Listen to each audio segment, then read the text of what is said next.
Hello दोस्तों, मैं हूं इस वक्त उदयपुर में। राजस्थान का सबसे खूबसूरत डिस्ट्रिक्ट है ये।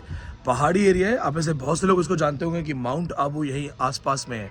बहुत आसपास तो नहीं है, 127 किलोमीटर के शायद आसपास है, लेकिन इट्स अ ब्यूटीफुल प्लेस। तो खैर, मैं आया तो था किसी और पर्पज़ के लिए, लेकिन चूंकि मैं एक नंबर भी कैरी करता हूँ अपने साथ और लगातार क्वेरीज आ रही हैं कि एग्ज़ाम हो गया है सर, हमें ये जानना है कि हम कंफ्यूज हैं, नेट करें कि पीएचडी करें। क्योंकि नेट का एग्ज़ाम होने के बाद अब आप खाली हो। अब खाली हो, अगला एग्ज़ाम होगा 6 महीने के बाद। आपको भी उम्मीद है कि मैं पास हो जाऊं, या हो सकता है मेरा नेट क्वालिफाई हो जाए। तो क्या मैं तब तक खाली बैठूं, 6 महीने तक वेट करता रहूं रिजल्ट का, टाइम पास करूं, या करूं क्या? तो कॉमन सी बात है, क्योंकि हमारी खाली बैठने की आदत नहीं है। जब आपने 10th किया तो आपने 11th एग्ज़ाम ज्वाइन किया, 11th किया तो 12th ज्वाइन किया। तो अब ये लगता है ना कि यार खाली नहीं बैठना है। मैं समझ सकता हूँ आपको कैसा लगता है। तो अब थोड़ी आवाज़ ख़राब है, लेकिन मेरे जो स्टूडेंट्स हैं जिन्हें इन्फॉर्मेशन चाहिए, इन्फॉर्मेशन अच्छी मिल जाएगी। और इस इन्फॉर्मेशन में भी ये कोई रोबोटिक इन्फॉर्मेशन नहीं है। मैं अपना एक्सपीरियंस बताऊंगा और मैं ये कहूँगा कि इसको 100% मानने की ज़रूरत नहीं है। अपने दिल की सुनना, अपने दिमाग की सुनना और लॉजिक की सुनना। तो देखो, बच्चे मुझसे पूछ रहे हैं कि सर नेट कर रहे हैं या पीएचडी करें, साथ साथ कैसे करें, क्या करें, समझ नहीं आ रहा। तो देखो, सवाल जो है वो आसान नहीं है। मैंने एक बार पहले भी वीडियो बनाई थी इस बात पे कि नेट करें या पहले पीएचडी करें, और उस वीडियो में भी मैंने यही कहा था कि पहले नेट करें। अब होता क्या है कि कई बार बच्चों को लगेगा कि अरे सर तो नेट की ही कोचिंग में है, तो सर तो नेट ही बोलेंगे। यहाँ पे हम लोग मारे जाते हैं, क्योंकि हम सच भी अगर बोल रहे होंगे तो कोई सुनेगा नहीं, राइट? तो जैसे कोई आपको कहे कि खा लीजिए, इसमें फ़ैट नहीं है। कोई होता है ना प्रोडक्ट, चॉकलेट बेच रहा है, बोल रहा फैट नहीं है, तो हम बोलेंगे अरे आपको तो बेचना है, आप तो झूठ बोलोगे ही बोलोगे। ऐसा नहीं है, हर वक्त कोई झूठ नहीं बोलता है। हालांकि बहुत सारी चीज़ें बिजनेस बन गई हैं, नो डाउट। देखो, नेट का और पीएचडी का डिफरेंस समझो। फर्स्ट ऑफ ऑल, जो सत्य है, पहला सत्य यह है कि विदाउट नेट जॉब नहीं है। पीएचडी करके भी तुम्हें नेट करना ही पड़ेगा। तो पीएचडी करके भी जब नेट करना ही पड़ेगा, तो इसका मतलब है नेट कंपलसरी है। ये यूजीसी की गाइडलाइंस में भी है कि नेट कंपलसरी है। इनफैक्ट बीच बीच में अपडेट्स आती हैं कि अब कंपलसरी नहीं है, अब कुछ बात नहीं, आप दे सकते हो, अब आप कर सकते हो, अब मौका मिलेगा। लेकिन नेट कंपलसरी ही रहेगा। मैं आपको रीज़न बताता हूँ। बताइए, क्या करना आसान है, नेट करना आसान है या पीएचडी? आप में से बहुत से लोग बोलेंगे सर पीएचडी करना मुश्किल है, 3 साल लगते हैं। लेकिन 3 साल कैसे लगते हैं? जब आप किसी यूनिवर्सिटी में एनरोल हो जाते हैं तो आपको सिर्फ और सिर्फ रिसर्च करना होता है। मैं ये नहीं कह रहा मेहनत नहीं होती, मेहनत होती है, बहुत मेहनत होती है। लेकिन क्या पीएचडी प्राइवेट कॉलेज से हो सकती है कि नहीं, प्राइवेट यूनिवर्सिटी से हो सकती है कि नहीं? जिसके पास बहुत पैसा है, क्या वो पीएचडी कर सकता है कि नहीं? कर सकता है। मैं बहुत सारी प्राइवेट यूनिवर्सिटी को जानता हूँ जिनको अगर आप 4 लाख 5 लाख देंगे तो वो आपको पीएचडी करवा देंगी। क्या नेट पैसे से हो सकता है? नेट पैसे से नहीं हो सकता, राइट? तो जब नेट पैसे से नहीं हो सकता, इसका मतलब एक कंपटीशन है। तो जब दिल्ली यूनिवर्सिटी में आप ज्वाइन करने जाओगे या टॉप यूनिवर्सिटीज़ में आप ज्वाइन करने जाओगे, तो वो नेट को पहले देखते हैं कि उन्हें पता है कि ये मेहनत से है, ये बिना मेहनत के नहीं हो सकता या किसी जुगाड़ से नहीं हो सकता। देखिए, पीएचडी बहुत लोग ईमानदारी से करते हैं, लेकिन ये भी एक कड़वा सच है कि पीएचडी बहुत लोग जुगाड़ से कर लेते हैं। चूँकि वीडियो है तो मैं तो ऐसी यूनिवर्सिटीज़ के नाम भी नहीं लूँगा, नहीं तो मैं नाम लेके बता सकता था आपको कि कौन कौन सी यूनिवर्सिटी आपको पीएचडी पैसे लेके करवा देंगी। प्राइवेट यूनिवर्सिटीज़ देखिए फंडेड होती हैं, वो उनका क्राइम नहीं है। जब स्टूडेंट के पास कोई ऑप्शन नहीं रहता तो उन्हें प्राइवेट यूनिवर्सिटी में जाना पड़ता है। बहुत सारे बच्चे कंपटीशन निकाल लेते हैं, कई बार बच्चों से कंपटीशन नहीं निकलता है। अब सवाल आता है कि चलो सर, ये बात तो हो गई कि नेट कंपलसरी है, पर पहले नेट करें या पहले पीएचडी? सिंपल सी बात है। जब आपने एमए किया, आपका पोस्ट ग्रेजुएशन का नॉलेज आपके पास अभी भी है।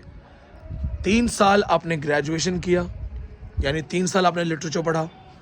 2 साल आपने पोस्ट ग्रेजुएशन किया, यानी कि 5 साल आपने लिटरेचर किया। तो डायरेक्टली इनडायरेक्टली आपको 5 साल का सिलेबस याद है। चाहे वो शेक्सपियर का शैल आई कंपेयर दी हो, चाहे पैराडाइज लॉस्ट हो, चाहे डॉल्स हाउस हो, या सन्स एंड लवर्स हो, नॉर्मली ये स्टूडेंट्स पढ़ के आते हैं। वेस्टलैंड ऑलमोस्ट सभी के पोस्ट ग्रेजुएशन सिलेबस में होता है, ठीक है? कोई ओथेलो पढ़ रहा है, कोई किंग लियर पढ़ रहा है। 5 साल के बाद जब आप एक कॉम्पिटिटिव एग्ज़ाम देने जाते हो नेट का, तो आपकी वो 5 साल की लर्निंग आपके काम आती है। You are already prepared. आपको 10-20% नेट का सिलेबस पहले से पता है। लेकिन अगर 5 साल के बाद आप पीएचडी में जाते हो, तो सबसे पहले पीएचडी किसी एक टॉपिक पे होती है, और वो टॉपिक कॉमन नहीं होता, वो यूनिक होता है, उस पर आपको रिसर्च करना होता है। तो आपका जो यूनिक टॉपिक है, सपोज करो आपने ले लिया study of feminism in diasporic writers, ठीक है। अब आप फेमिनिस्ट स्टडी कर रहे हो डायस्पोरिक राइटर्स में, यानी कि एक यूनिक टॉपिक है। आप 3 साल सिर्फ यही राइटर्स पढ़ते रहोगे, यही बुक्स पढ़ते रहोगे। आपका कोर्स वर्क बहुत होगा, फर्स्ट हैंड बुक्स पढ़नी पड़ती हैं। पीएचडी में नोट्स से, समरीज से, तुक्के से या कोचिंग से काम नहीं चलता है। लाइन बाय लाइन पढ़ना पड़ेगा, A to Z हर चीज़ खुद पढ़नी पड़ेगी, खुद रिसर्च करना पड़ेगा। और आपके जो गाइड होंगे वो बहुत ज़्यादा हेल्प नहीं करते, वो गाइड करते हैं। उनका नाम होता है गाइड, उनका काम होता है गाइड करना। वो कहेंगे एक काम करो, इस टेक्स्ट बुक में पढ़ो और देखो फेमिनिज्म कहाँ पे है, फेमिनिस्ट अप्रोच कहाँ पे है। पढ़ना आपको पड़ेगा। इन शॉर्ट 3 साल में आप इतने टेक्स्ट पढ़ चुके होगे कि आपको अपने टॉपिक पे तो महारत हासिल होगी, लेकिन 3 साल का गैप आ जाएगा। एक आइडियल पीएचडी 3 साल में हो जाती है, 3 साल का गैप आ जाएगा। और वो 3 साल का गैप होगा कि आपको ये भी नहीं पता होगा कि सोनेट क्या होता है, सिमिली, मेटाफर, सेनेडोकी, ये सब क्या होता है, मेटोनिमी क्या होता है, शेक्सपियर ने कौन कौन सी बुक्स लिखी थी। आपको हैमलेट की कहानी के कैरेक्टर्स याद नहीं रहेंगे। पीएचडी में 3-3.5 साल निकालने के साथ साथ आपकी उम्र एमए से 3 साल ऊपर बढ़ जाएगी। अब जब उसके बाद आप नेट की तैयारी की तरफ आएंगे, आप पे अलग लेवल का साइकोलॉजिकल प्रेशर होगा कि मेरे सारे दोस्तों ने नेट निकाल लिया है, मैं पीएचडी में हूँ और मुझे भी नेट निकालना है। मेरे पास ऐसे कई कैंडिडेट आते हैं, sir I am doctorate, I am PhD, I am assistant professor, मैं प्राइवेट में पढ़ा रहा हूँ, मुझे नेट करना है। उन पे अलग प्रेशर होता है। इन्हीं 3 सालों में आपकी शादी का प्रेशर शुरू हो जाएगा। इन सारी चीज़ों में जब आपको एक कॉम्पिटिटिव एग्जाम में डेडिकेटेड तरीके से 8-8 घंटे 9-9 घंटे पढ़ना होगा, तो ना आपके पास वो एज बचेगी, ना आपके पास वो स्पिरिट बचेगी, और आप कहीं ना कहीं कंफ्यूज हो जाएंगे। तो एक तरीका होता है ना कि जब आपने वार्म अप कर रखा है तो सीधा एक्सरसाइज पे जाओ। तो आपका ग्रेजुएशन, पोस्ट ग्रेजुएशन एक तरीके का वार्म अप है। ऑलरेडी चीज़ें याद हैं, लगे हाथ आप स्टूडेंट्स वाले माहौल में हो। पीएचडी में स्टूडेंट वाला माहौल चेंज हो जाता है। तो अगर आप उसके साथ साथ डायरेक्ट नेट पे जाते हो तो आपको ज़्यादा बेनिफिट है। नेट क्वालिफाई होने के बाद आप पीएचडीज में वैसे भी सेलेक्ट हो जाओगे, अच्छी यूनिवर्सिटी आपको ले लेगी। जेआरएफ हो गया तो 35,000 तक आपको इस टाइम स्टाइपेंड मिल रहा है, 35,000 के आसपास रुपए मिलेंगे, वो भी आपका है। मेरी अपनी स्टूडेंट है, पीएचडी पहले किया है, जेआरएफ बाद में हुआ है। पीएचडी पहले किया, जेआरएफ बाद में हुआ। मुझे कह रही है सर मुझे पैसे मिल सकते हैं क्या? मैंने कहा देखो गवर्नमेंट वैसे भी पैसा देके राजी नहीं है, और आप तो क्राइटेरिया में भी नहीं आते हो ना। एक और स्टूडेंट था, उसका जेआरएफ हुआ पर वो फॉरेन कंट्री था तो वो आ नहीं सकता था, तो वो लगभग 3 साल के बाद आया। वो कह रहा सर अब मुझे जेआरएफ का पैसा मिलेगा क्या? अगर ऐसे जेआरएफ का पैसा मिलता ना तो मैं मेरे दोनों जेआरएफ का पैसा लेता। तो ये है कि लगे हाथ, एनर्जी है, ताकत है, नेट जेआरएफ कर लो पहले। पीएचडी कभी बंद नहीं होगी, पीएचडी के ऑप्शंस खुले रहेंगे, लेकिन नेट जेआरएफ करने की एज बार बार नहीं रहेगी, एनर्जी बार बार नहीं रहेगी। एक बच्चा 25 साल, 23 साल, 24 साल की एज में नेट क्वालिफाई कर रहा है, एक 35 साल की एज में फ्रस्ट्रेट होकर नेट क्वालिफाई करने के पीछे पड़ा है। दोनों में बहुत फ़र्क है। मेरे पास 45-55 साल के स्टूडेंट्स भी हैं।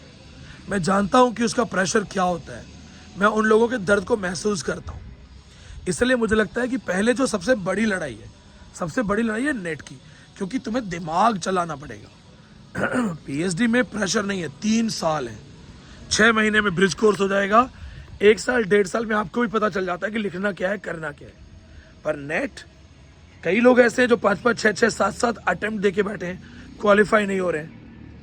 वो अपने आप में एक्सपर्ट है, उन्हें नॉलेज है, पर उन्हें ये नहीं समझ में आ रहा है कि मैं गलती कहाँ कर रहा हूँ।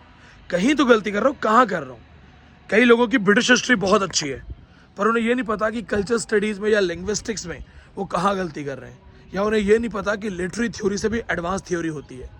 तो दोस्तों सबसे बेहतर है कम समय में पहले नेट क्वालिफाई करो।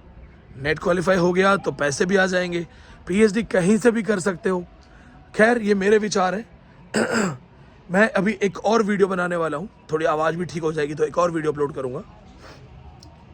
वो भी बहुत सारे स्टूडेंट्स के सवाल आ रहे हैं कि अगर पीएचडी करनी ही पड़े तो आपके अकॉर्डिंग मुझे पीएचडी कहाँ से करनी चाहिए, बेहतरीन जगह कौन सी है, और पीएचडी में क्या क्या चीज़ों का ध्यान रखना है, टॉपिक्स चूज़ करते टाइम क्या क्या चीज़ें ध्यान रखना है, तो उसका भी नेक्स्ट वीडियो में अपलोड करूँगा। अभी मैं उदयपुर में ही हूँ 2-3 दिन के लिए, और इस वीडियो में एक इन्फॉर्मेशन भी दूंगा मैं। यूजीसी नेट का जो फ्रेश ऑफलाइन बैच है वो 7 जनवरी से स्टार्ट होगा, तो रजिस्ट्रेशन शुरू हो गए हैं। ये मेरे लिए भी थोड़ा सा अपने आप के लिए एक रिफ्रेशिंग टाइम है, मुझे भी वापस पूरी एनर्जी के साथ वापस स्टूडेंट्स के पास लौटना है। फ्रेश ऑनलाइन क्लासेज जो है वो 15 दिसंबर से हैं।